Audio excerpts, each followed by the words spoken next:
Hello, thank you for watching my channel today. My name is Sarah and my channel is called Your True Shelf. And today I am doing a video a little bit about how to start becoming vegan. So this is not a video about why you should become vegan, because I don't want to come across as trying to preach to people, and you can always find that information about reasons to become vegan easily by just doing a Google search. We all know there's like health reasons, ethical reasons, environmental reasons, and it's really easy to find out information about those things. But I've had a couple of people say to me that it would be really helpful just to have some help on how to become vegan. And there's a couple of people from work who've just become vegan, and we've had some good chats about it and stuff. So I just thought it would be good to make a video, because I know I'd have found that helpful when I became vegan. So I just like do a little quick summary of my journey. I've got a bit of a sore throat, so just bear with me. I'm gonna have to keep slurping my tea. So I went from vegetarian to vegan. I was vegetarian for about half my life. That started when I watched Babe, the film about the talking pig. As soon as I watched Babe, I said to my mum, I want to be a vegetarian, and that was, 20 something years ago. And she was like, well, I don't know what to cook, and it's really difficult to be vegetarian. You can give up one animal at a time. So I started with pigs and then became vegetarian, and now my mum's vegetarian as well. She has been for a long time. But anyway, so I was vegetarian until I was about 33, something like that. And I'd been wanting to be vegan for ages, but I was too scared to do it because I didn't really know where to start. I didn't know what I'd eat. I didn't know what replacements there were. I didn't know how much it would impact on the rest of my family, because my husband eats meat. And so basically, the first time I did it overnight, and I found it really, really hard because I didn't know what I was doing at all. It was literally a decision. I was like, right, I'm going to do it from tomorrow. And then I got pregnant with my son, and I didn't like soy products at all when I was pregnant. It made me feel really sick, so I decided to just go back to being vegetarian while I was pregnant. And then once he was born, I started becoming vegan, but this time I did it much more slowly. So I just gave up one thing at a time and did it much more gradually, and I actually sort of learned what I was doing as I went along, and I had time then to get advice from other people and to look stuff up. And there was also some vegan places to eat in Norwich, which is where I live. I'd really recommend, if you can go to any places which serve vegan food, to give it a try. It just gives you some ideas and it helps you find out what's out there. I have to say, vegan food is the best food I've ever eaten in my life. It's much better than vegetarian food because it can't just rely on putting cheese on things and stuff to give it flavour, and you have to be a lot more adventurous than just making the vegetarian staples that I used to get everywhere, like risotto and vegetable lasagna. They can't just serve you up that stuff, and it's absolutely delicious. It's the best food I've ever had. So what I've done is I've made a list of some things which I would have struggled to know what to do without. Excuse me a second again. So I've made a list, and I just thought I'd talk through some easy ways to get around. So the first thing I put is milk. Milk was the one that I was like thinking mainly, what am I going to do in terms of a substitute? So there's lots of different plant milks out there. There's so many. I just suggest buying a carton of different ones and trying them and seeing what you think. You might like a different one on cereal to what you like in your tea or coffee, for instance. So I like soya milk the best. So I have that like on my breakfast and in my tea. Tea, it takes a while to get used to. I won't deny. It's almost like when you give up sugar and you think tea tastes disgusting, and then after a while you think it would taste disgusting with sugar. It's just the same. Like, you feel initially that it's a bit of a weird taste, and then within a short while you can't imagine drinking tea any other way. So I have soy milk in my tea, and then if I go out, most places have soy milk now. If you go to a place which doesn't have soy milk, you can just have fruit tea or peppermint tea or black coffee or something like that. So it's not a problem when you're out. I have at work, there's four of us who are dairy free at work now. And so we take it in turns to buy dairy-free milk and keep it in the fridge at work, and then we can have our drinks as normal.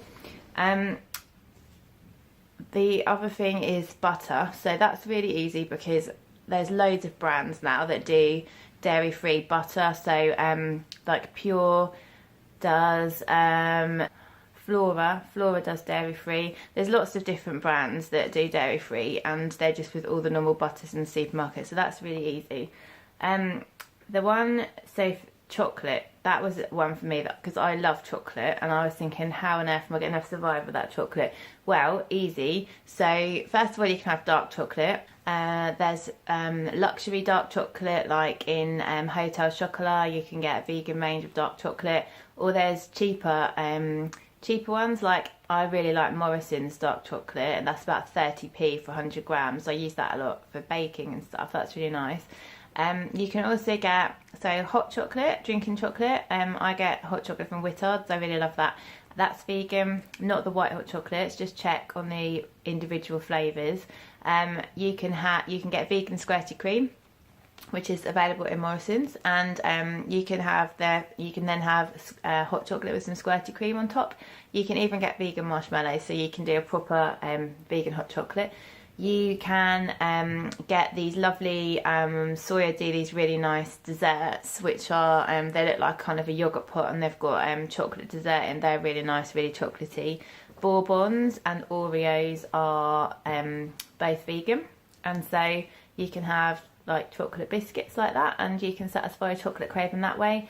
And there's just there's vegan chocolate desserts. It's really easy to make to bake chocolate stuff. Like, there's good recipes online for brownies, and there's Flora do a really, really good chocolate cake recipe on their website, which I'll put a link to. They did that for Veganuary, and that is delicious, and that's my favourite chocolate cake to make at home, and it's so easy. So while I'm talking about that, baking, it's not good, in my opinion, to try and veganise a normal recipe, because it can go disastrously wrong. It's better to find a recipe that's already vegan. There's loads of vegan baking recipes online, and you can make the most delicious stuff that you would never know in a million years that it was vegan. And it's really easy, because you don't have to like cream together butter and sugar and beat in eggs. You just basically pour all the ingredients in, and it's like a batter, and it's really good and really easy. So I'm going to put some websites at the end in the comments to say where some links I like to go, where some websites and links I use to go to for vegan inspiration for recipes. So next on my list, pesto. So I really love pesto, and I like having it with pasta, obviously, with some roast vegetables and stuff. There is Sackler make free from pesto, which is vegan, and they make it it tastes pretty much exactly the same. They make it with tofu in, really good. So that's easy to get around pesto. Other things, so mayonnaise, you can get vegan mayonnaise, which is fine. My mum has tried vegan salad cream. I haven't, because I don't like salad cream anyway, but she said that's as good as normal salad cream, so she switched to that. Another condiments, so you can get vegan custard, vegan cream. They're just available at normal supermarkets, and they taste really good. They don't taste different. The other thing, so egg-wise, so obviously you can't have like a boiled egg anymore, but you can make scrambled eggs using tofu. So there's lots of recipes again online. You can put turmeric in to give it a yellow colour. You literally have to get extra firm tofu, not silken tofu, and you just crumble it up with your fingers. You cook it in a pan with some turmeric, some salt and pepper. You can put ground up sunflower seeds in. You can put in like like red peppers. You can put in a little bit of soy milk. You can put in whatever you like, but there's loads of recipes online, and that makes a really nice substitute for scrambled eggs, which tastes really good. The one thing that I find difficult is cheese, because I really loved cheese, and there isn't vegan cheese. If you buy like a block of vegan cheese, it doesn't taste as good. Like, you wouldn't want to have it in a sandwich. Some of the cheese, like the mozzarella and the grated cheese and stuff, is fine to put on top of stuff that you're oven baking. That's nice. Or if you buy vegan pizzas, they're really nice. So you can have it stuff like that, but you wouldn't want it in a sandwich, or you wouldn't really want cheese and biscuits, unless I just haven't come across a brand that is as tasty. The cream cheese is fine. Cream cheese in sandwiches, that's fine, but you wouldn't really want like the ones that you can slice up. You can get slices that you put in burgers. Again, they're fine. I hadn't even put burgers on my list. I feel like I'm rambling a bit now, but Linda McCartney, if you're in the UK, Linda McCartney is the best in terms of vegan stuff like that. So a lot of corn products have egg in, so you have to be really careful with corn. Linda McCartney has by far the better range, and she has like pulled, well obviously not real, pulled pork burgers, normal quarter pounder burgers, sausages, and they all say whether they're suitable for vegans on the front. Pizzas, my favourite one at the moment is a Goodfellas falafel pizza. That is absolutely delicious. You can get Pizza Express pizzas, which are really nice. They're a bit more expensive. Ice cream. So there's Ben & Jerry's do vegan ice cream. So if you're a fan of Ben & Jerry's, you can have that. And there's also Swedish Glass, which is really nice. They have raspberry and chocolate flavours, which are really, really good. I'm just trying to think, what else have I got on my list? Mr. Kipling, apple and blackberry pies, and treacle tart are both vegan. Peanut butter, almond butter, lots of biscuits, lots of crisps. In terms of products, I tend to use Lush products because I love the stuff. They have a massive vegan range, and Original Source, if you're looking for a lower price stuff, Original Source, which have really good flavours of shower gel. They are in all the supermarkets. They are all vegan. And also try and, like I said before, if you've got anywhere that serves vegan food or vegan restaurants or anything like that, visit them, because it will give you ideas and it will just let you taste what you can actually have. So the other thing, like I said, I'm going to just mention a few resources. So there's a website called The Buddhist Chef, which is really great. It's got really short, snappy video demonstrations of all the recipes. They're really simple and really tasty. There's a food blog called The Little Blog of Vegan, which has loads and loads of sweet and savoury recipes on. They're really good. That's a really good website. Bosch TV channel on YouTube. It's got great recipes on there, and their cookbook is really good. And Deliciously Ella, another one. And also Pinterest. So Pinterest, you've got loads of great recipes, and then obviously when you found them, you can just pin them to a board so you don't lose them, which is good. So that's kind of just a little beginner's guide, really. And like I said, I've only been vegan, fully 100% vegan, for 14 months, so I'm fairly new to it. But I haven't found it hard at all. Like, every time someone says to me, don't you find it really hard? I don't. Virtually all of the restaurant chains have vegan menus now.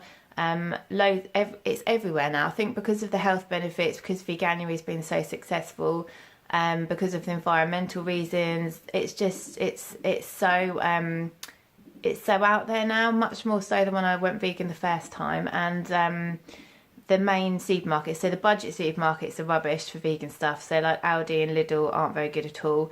But anywhere like Tesco's is good, Waitrose is good, Sainsbury's is good. They have a massive, Waitrose is pretty good. They have a massive range of vegan stuff in there. And yeah, so I'd be really interested to hear your thoughts, whether you think it's something you'd like to try, whether you just want to eat vegan like a couple of times a week, whether it's just going to make you more aware of what's out there. If you've got any questions, I'd be really happy to answer any questions or any comments or any things that you've come across that are vegan that I haven't mentioned and you'd like to tell me, because I might not know. Then yeah, I'd be really glad to have a chat in the comments. Thank you if you've stuck with watching this, because I know it's not my usual book related content, but it's something that I'm really passionate about, and if anyone comes to me and asks me any questions about being vegan, then I'm always really happy to answer them. So I hope you're having a lovely, I hope you've had a lovely weekend, and sorry if the light and stuff isn't very good in here. I've just been really busy all weekend, so I'm filming in the evening today, hence the scruffy attire. So have a lovely week, and I'll speak to you all soon. Bye!